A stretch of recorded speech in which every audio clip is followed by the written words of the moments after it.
And come back into the Blue Door Pub Thunderdome for another Bull with Andy Carlson, Minnesota's 87 Best Daily Podcast, a show about everything and nothing, coming right at your ass, right up in the crack. 5 days a week. Sports adjacent this week, except not today, because, spoiler alert, if you have not seen Guardians of the Galaxy, I would press pause right now. I will go do something else. But, here's what you do. You go see the movie, and then you come back to this, because this is going to be some spoilers and shit. Although, I'm not going to lie, the movie played out exactly how I envisioned it to play out. Oh, also Nick is here. Hey, Nick. Hi, I'm here, yes. Yeah, so we just saw it together in a lovely movie theater that has reclining seats. I feel like we're getting a little too soft.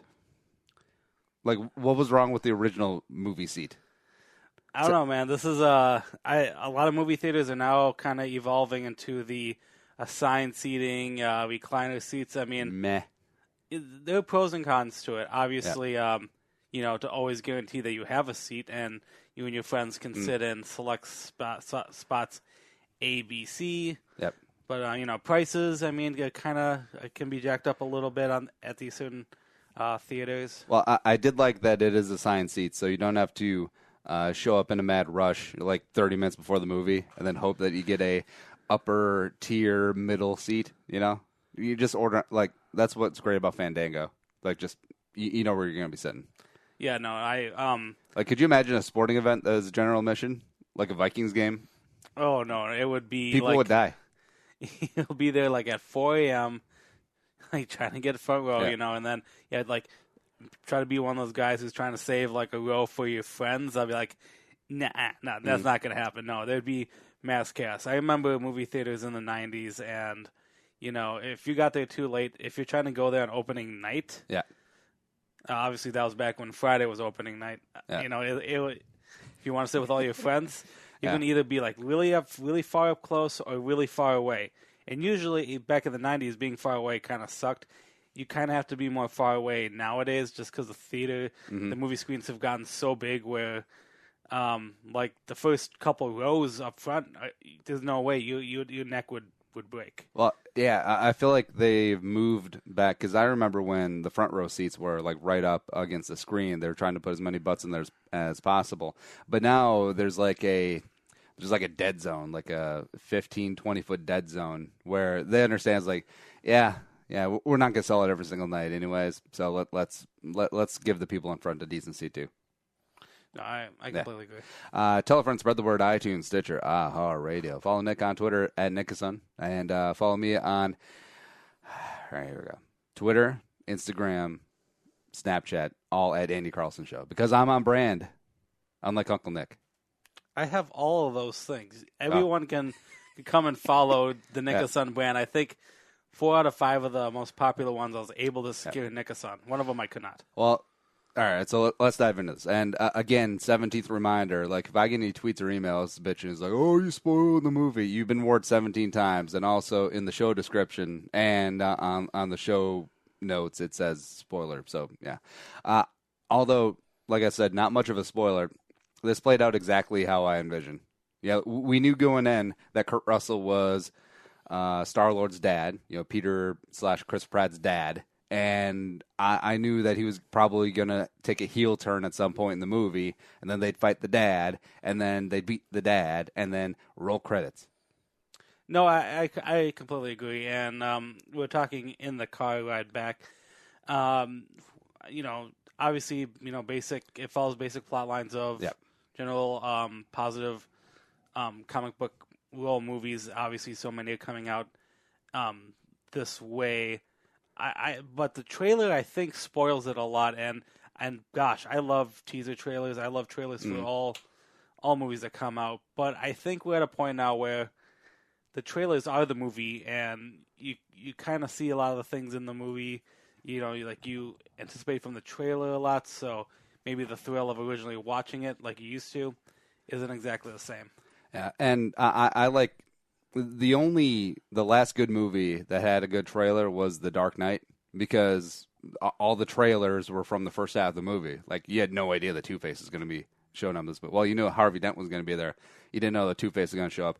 You didn't even know about the complete second half of the movie. But yeah, you've seen the trailer, the button scene with Groot and Rocket, and then they're like, "Oh, do you have any tape?" It's like, "Oh, Rocket, of all people, you would have tape." Yeah, that scene's right towards the end, and it's like you get to that point in the movie, and it's the big climactic battle scene that takes 45 goddamn minutes, and you're and you're like, "Oh yeah, I know what's happening." Like, it was awesome in the trailer, it was hilarious, but I wish it would have been a standalone little segment in the trailer, whereas like they did that up specifically for the trailer because it's a fun little exchange. It's funny, just don't need to have it in the movie because except then people will bitch. Oh, well, it was in the trailer, not in the movie. It's like, go to hell, get out of here. I didn't mind that at all. It was a pretty unique scene. The CGI for Baby Groot is fantastic. I'm assuming a lot of you guys who have listened, who are still listening to us, have at least seen the first movie, and you kind of got that. We're kind of taking off not too far long after the end of the last movie, where we have our five main characters are the Guardians of the Galaxy working together. Hijinks ensue. Well, I was confused at the end of the first one because I thought they all got superpowers from touching that stupid rock. No, it was only because of touching it at that moment. Oh. Yeah, they did not keep the powers of the Infinity Stone. Oh, well, that seems kind of dumb. Because this entire time I thought in the second movie that they were going to have powers, and then they didn't. Shoot purple stuff out everywhere. That would be sweet, but no. Speaking of purple stuff, so the entire plot line between Nebula, the chick, the robot blue chick who's trying to kill Zosalada. I don't even know why, because Zosalada is fine as hell. I could have done it without the entire storyline. Like, honestly, they could have just cut that out and been fine. Like, there was a couple converging things going on, like Rocket getting over being a dick. Michael Rooker, the whistle guy with the arrow, was like, oh, yeah, he's basically Chris Pratt's dad, not this Kurt Russell douchebag. And then you have the sister thing. It's like, it's too many subplots. There's too many sub-storylines going on. It was a little too much to take in. But I'm a big Nebula fan because I love Karen Gillan from Doctor Who and just from my dreams because she's gorgeous when she's not all covered in dark navy blue and have like death black eyes. Yeah. But it was kind of, continuing from the first movie. Obviously they have a history, and I think, and I'm not much of a comic book nerd guy. I sound like I am. I look like I am, but I'm really not. I do believe Nebula's role in Guardians of the Galaxy is supposed to be more. They're supposed to be fuller. I think Nebula is. Are supposed they to be setting her up for the stupid Infinity Wars? Yes. Is she going to be a big star there? I think she'll be a part of it. Also, speaking of big stars, so Sylvester Stallone and Kurt Russell were the two big ones, and we knew that Kurt Russell was his dad going in, which was kind of annoying. Like, I wish they would have left it. I know it'd been really hard with the comic book nerds out there, leaving. Oh, is Sylvester Stallone Chris Pratt's dad or is Kurt Russell? But CGI young Kurt Russell, because they opened up with Kurt Russell basically meeting Chris Pratt's mom and whatnot. Like CGI'd young Kurt Russell, like straight up out of what was that one with Goldie Hawn, where she was a mermaid? Where Goldie Hawn was a mermaid? Or some blonde chick was a mermaid. No, we're talking about like Captain Ron era Kurt Russell. He was really creepy as shit. I was going to say before that even, young Kurt, like 80s Kurt Russell when he was in a movie with Goldie Hawn. Like that's how they met. In, what was that movie? But there was a really weird intro, showing like setting up the storyline of Peter Quill's birth in the 80s, and it's weird. And this isn't the first time. If you've seen a lot of other recent sci-fi movies, a lot of people are doing this whole like CGI, bringing in the actor or bringing in an actor look-alike to kind of fill in a younger version. Well, what was the one? Oh, like Escape from New York, Kurt Russell. What was the guy from Star Wars that was CGI'd besides Carrie Fisher? Grand Moff Tarkin. He was the. No one knows who that is. I hate you, Andy, so much. Oh my gosh, what's his name? The actor name? Hang on, I'm gonna look it up. Yeah, that guy. Oh, Overboard. Durr. The movie of Kurt Russell and Goldie Hawn. Durr. Yeah. Face. Yeah. Face. I have not seen that one, but yes, in the movie, semi-spoiler here for Star Wars Rogue One, they do bring in the character Grand Moff Tarkin in Star Wars. I don't think you need to say spoiler alerts because that came out like 6 months ago, and if you really want to see it, you'd have seen it by now. And they bring back an actor and they like CGI a younger version on like of the actor onto like a different actor to kind of like portray the role. It's very it looks so realistic but so fake, like unnatural kind of. And I don't know. They did it in this movie with Kurt Russell, and it was like when the Polar Express. Remember that CGI movie with Tom Hanks? Yes. Where the characters were a little too creepy because it got into the uncanny valley, where there's a certain point when you're watching, going from South Park all the way up to, the highest, best CGI you can think of in like video games and whatnot nowadays, is that you hit a certain point where the mind just shuts off because like, no. That's why CGI porn isn't a thing. Yeah, well, isn't a big thing. The way Peter Cushing's from Star Wars. What we talking? I don't know. But the other star, Sylvester Stallone, his role was very limited. He was a Ravager, another Ravager captain. And apparently, this wasn't covered in the first movie, but Michael Rooker's character, the Yondu, the blue guy, who actually gets to play a good guy and like a quasi-hero in this movie, which is kind of neat. Michael Rooker not being the bad/racist guy in a movie or TV show for once. And yeah, Sylvester Stallone was one of the Ravager captains, and they cast out Michael Rooker, and then there's a whole thing about mutiny and Rooker's crew. And yeah, Stallone's role was extremely limited. Like he maybe had a minute of screen time combined, but at the end it all makes sense. I'm not going to say spoiler because you've already heard 17 times. That it seems like they're setting it up for a spinoff, like a Ravager type movie, and Ravager basically just like space pirates. I think it's a cool premise. And Stallone was there, Ving Rhames, and you mentioned the Asian chick from Crouching Tiger, Hidden Dragon. Michelle Yeoh. Yeah, had an appearance in it, and that was insane. Yeah. Yeah, so if you set those up, and then, although I was bothered by Stallone. I was bothered by Stallone because he didn't even try. Like, I bet you his part was filmed in like 2 days, and it was just like, here you go. So I'll show up and I'll be like, ooh, hey, ooh, space, ooh, hey, ooh. Although he did get into the intense Stallone when him and Rooker got into it for like half a tick. What? The intense Stallone, where he's yelling. Oh, okay.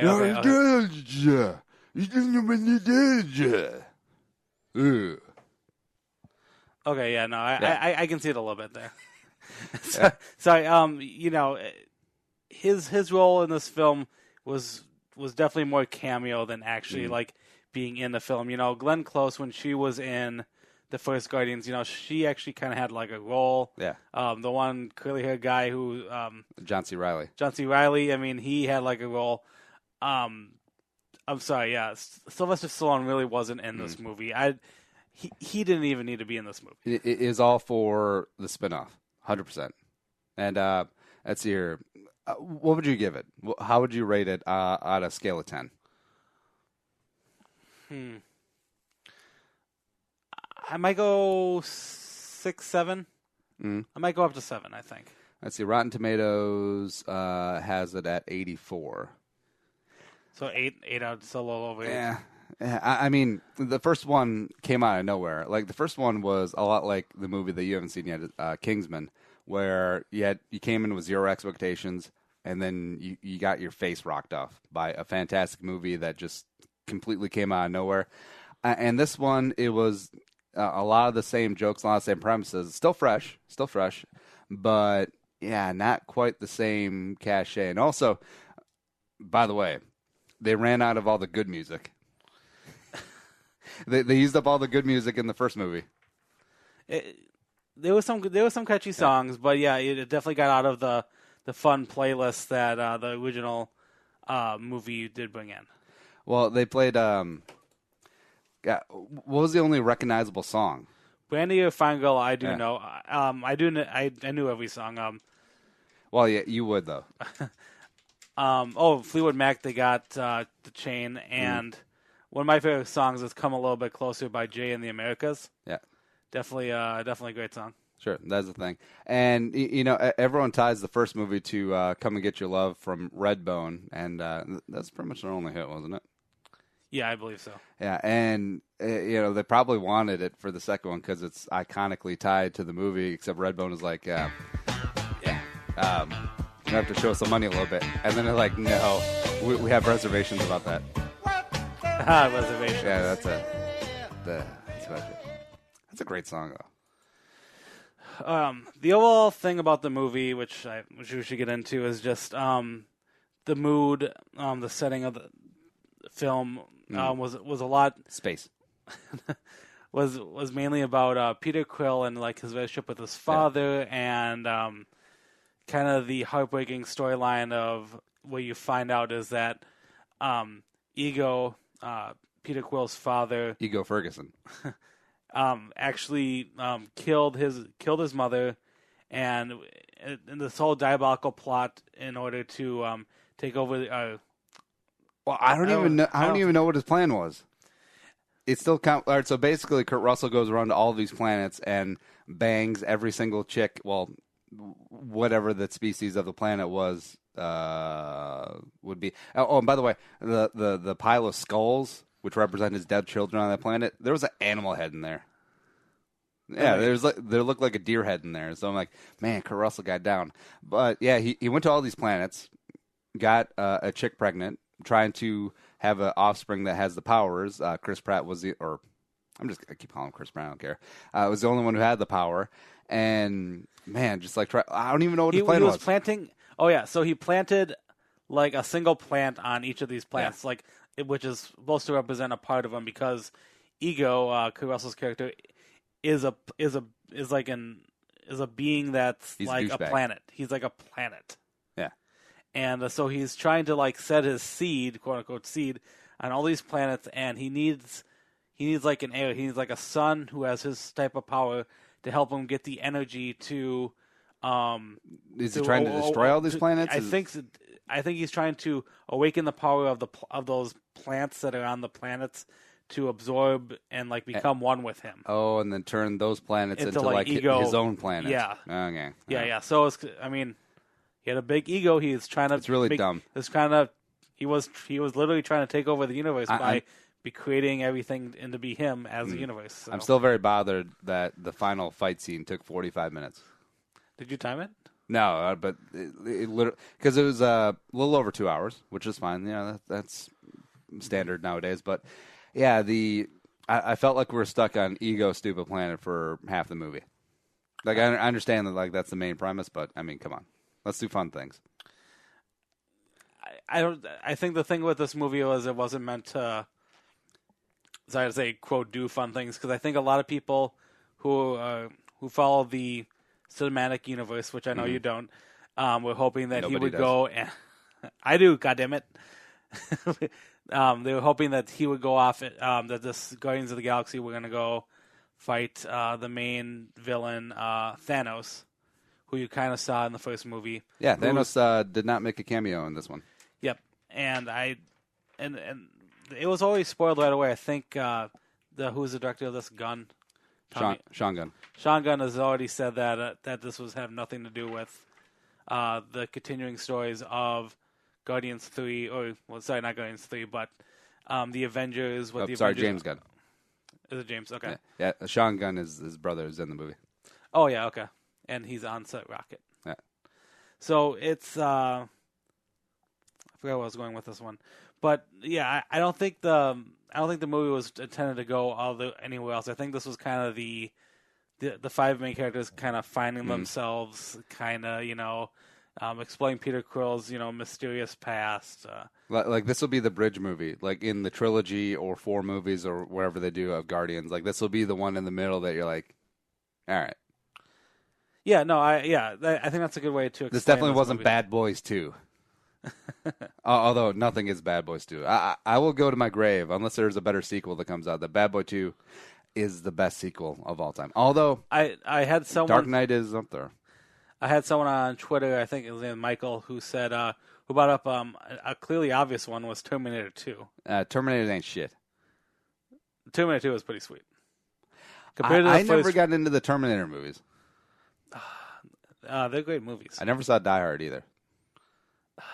I love that. Well, it's not the holidays. Why am I gonna watch? Yeah. Why am I gonna watch Die Hard in May? You can watch Die Hard. Because it's a Christmas movie.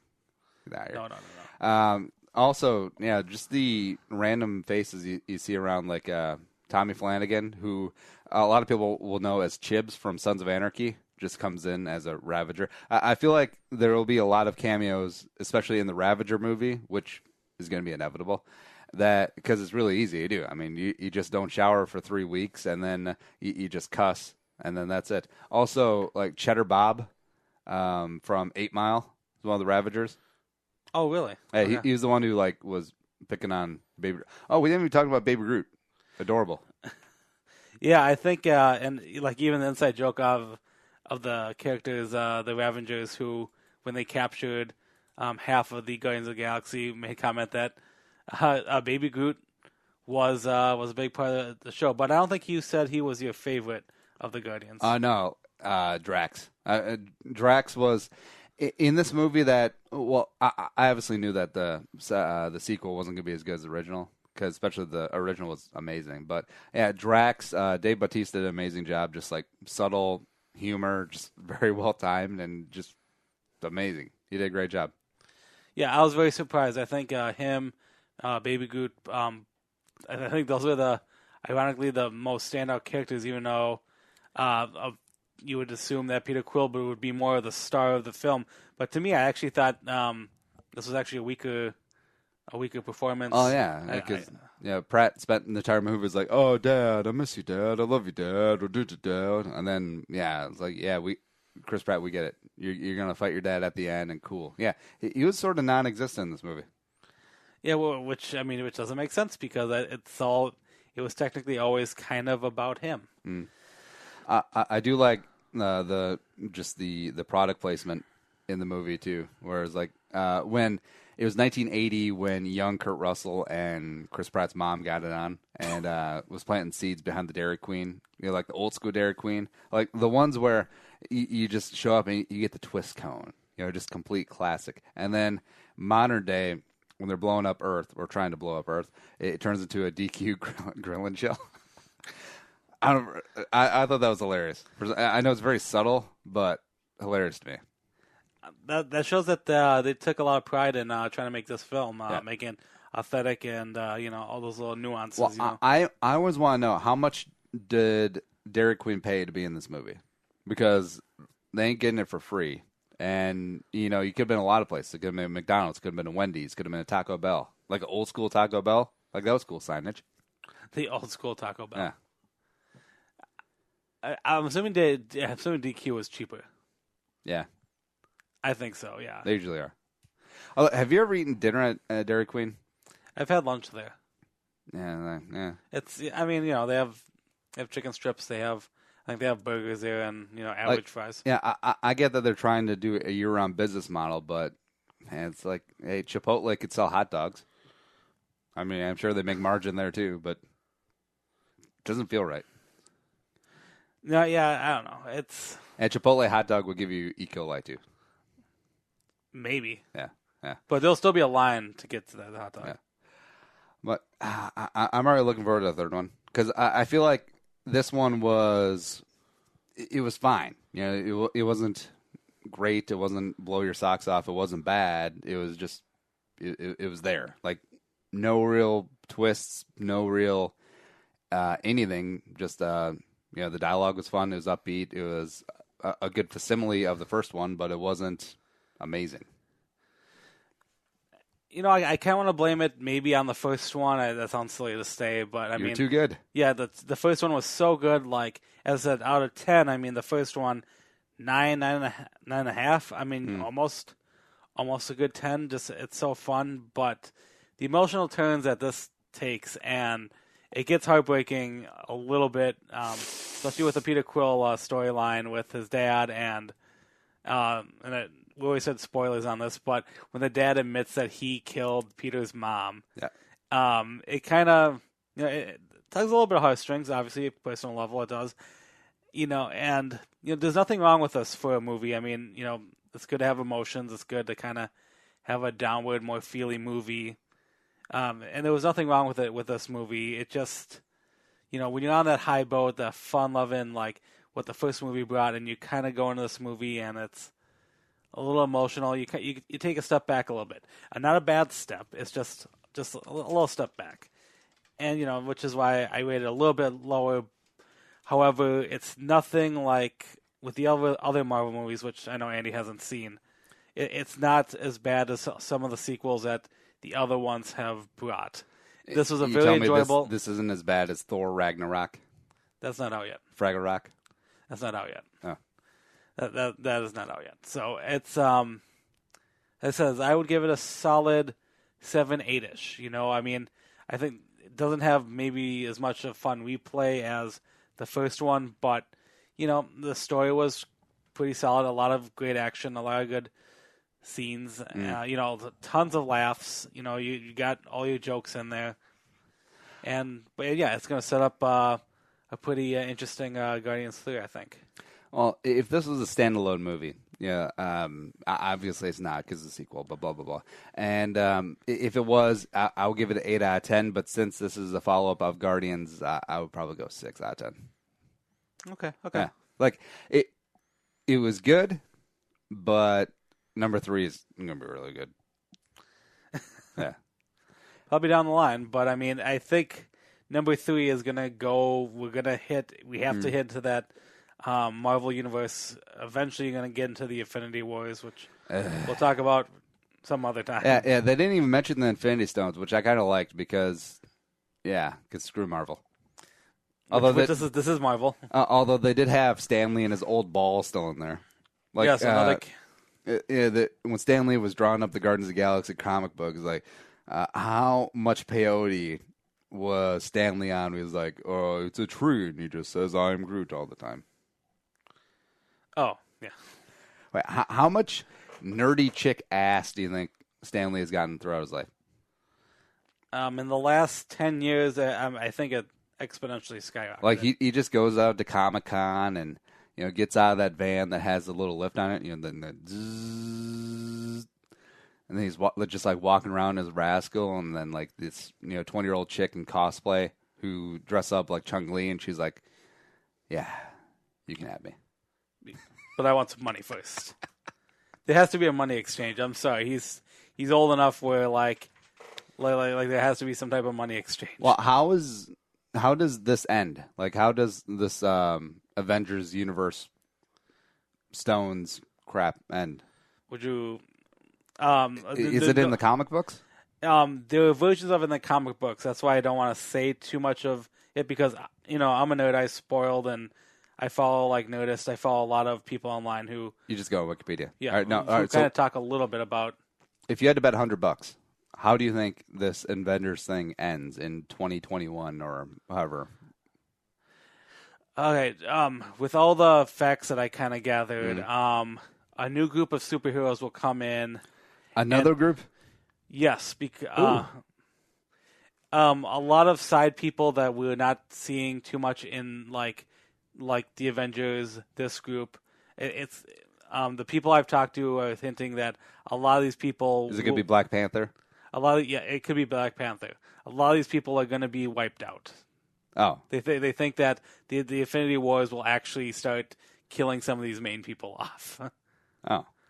And that could be, as I said, it's all speculation. Some of the tips were like so-and-so, what his contract is only through Avengers, whatever. It's certain stuff like... They start killing off Ruffalo. Yeah, You done.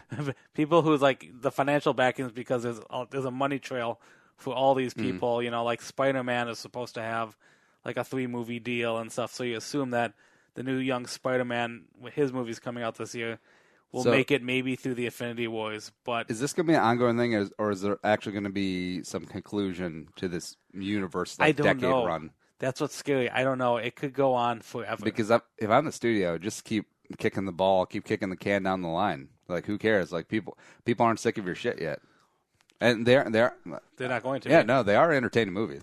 Oh yeah, no, I think they're obviously I'm nerdy, I'm fantastic, and they're spreading. If you're not a fan of going to see movies, they're doing their own thing on television. Netflix has their series, Marvel series, DC series. Jessica Jones and Luke Cage and Daredevil and stupid thing, and the Ninja guy, whatever. They're doing their own. They're doing all things. So this will continue forever, and it's kind of the killer of the internet is that, and like the movie studios themselves, they plotlined it. You can go online and you can see like their plans for Infinity Wars 1, 2, like by the year 2020. So if you're listening to this podcast 3 years from now, this is probably all out already. There's probably a second Infinity Wars. New Avengers are supposed to take place of the ones that get killed off. And sadly, I think the Guardians are supposed to be rumored. I mean, some of them might die in the third one. Why? You can't kill the raccoon. It's freaking awesome. I don't know. And you can't really kill Groot because then his splinters will just grow up again. Because of the comics, I found that and like the problem with comics is that there's so many versions of it where they can replace these Guardians with new characters. Obviously, with this one, it's kind of hinted that Mantis, I think, is gonna stick with them, or that one frickin' Ravager guy is probably... Oh, yeah, Sean Gunn. Yeah, but really Kurt from Gilmore Girls. Sure, we'll call him Kurt. Yeah. You know, I think Gamora, I think, is going to come back. I hope she comes back. I love Karen. Or where does Howard the Duck play in all this, or is that a red herring? Howard the Duck is, I think, it's paying homage because I think it is a Marvel character. It's stupid. It's not too bad. Yeah.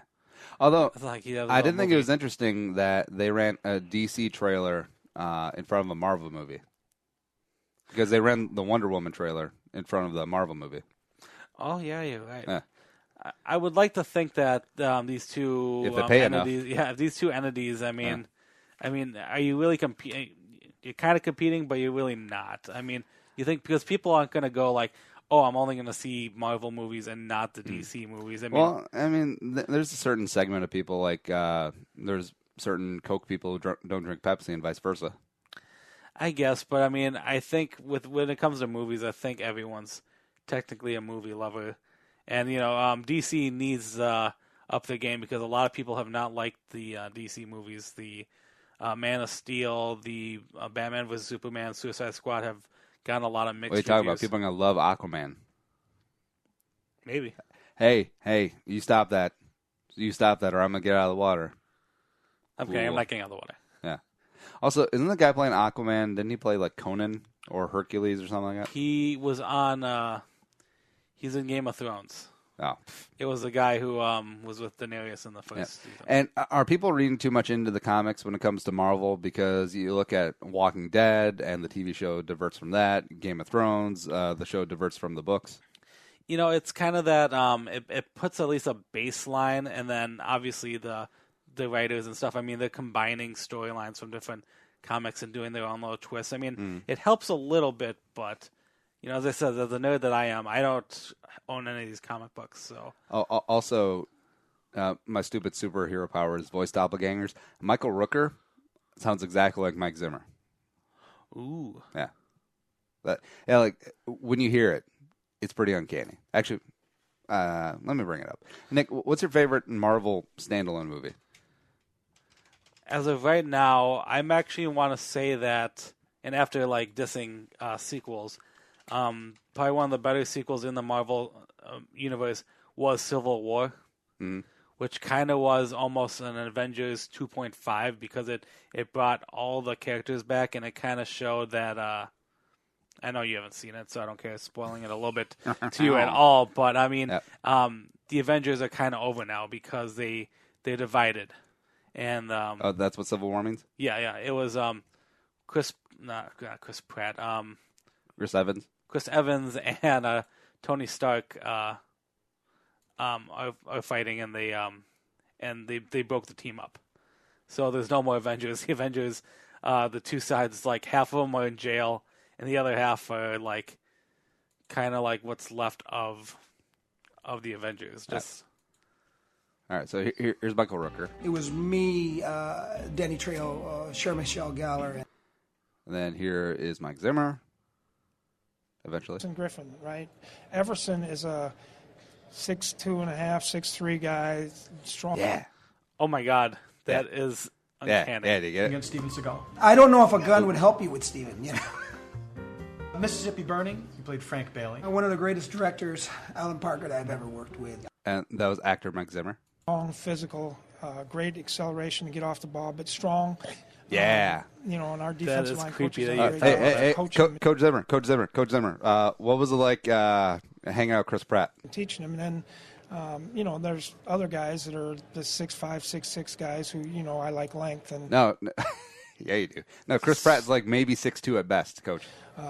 In speed, so I don't think there's any one dimension. I mean, there's. Yeah, I like that Michael Rooker always plays like the super racist dude. I like that he finally got to play the hero or a good guy. Yeah, I'm trying to look up other movies that Michael Rooker was in. I actually don't know too much of him. Mississippi Burning, Walking Dead. Never saw it. Basically any prison movie. He was a prisoner, wasn't he? No, I don't think he was. Also, I want to know why IMDb's first coming up on laptop is mobile. Maybe we're just moving towards mobile. Cliffhanger, Jumper, the Bone Collector. Henry, Portrait of a Serial Killer. He was probably a bad guy then. Yeah, he was a serial killer. He's had a super long career, and he's an episode of Burn Notice. There you go. Oh, he's an episode of Psych. Oh my God, he was in Mallrats. No way. A super long career where he's always been. Oh yeah, that guy. No way, Mallrats. I guess it's no. I gotta Google. Yeah. Oh, he played Claire Filani's dad.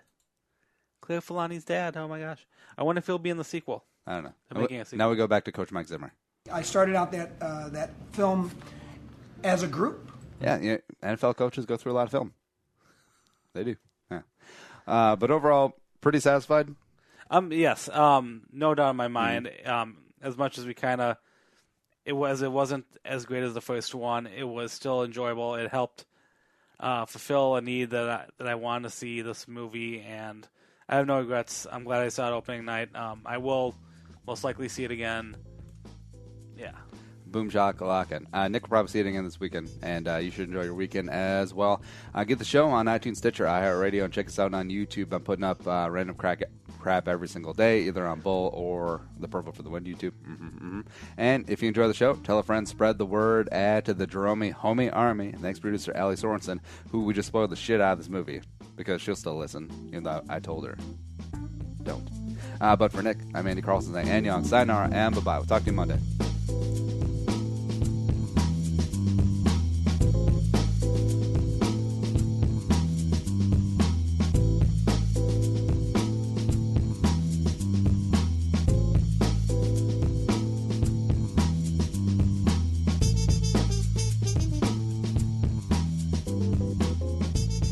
Thanks for listening to Bull with Andy Carlson, Minnesota's 87th best daily podcast. Download the show on iTunes. Everyone's middle name is Jerome.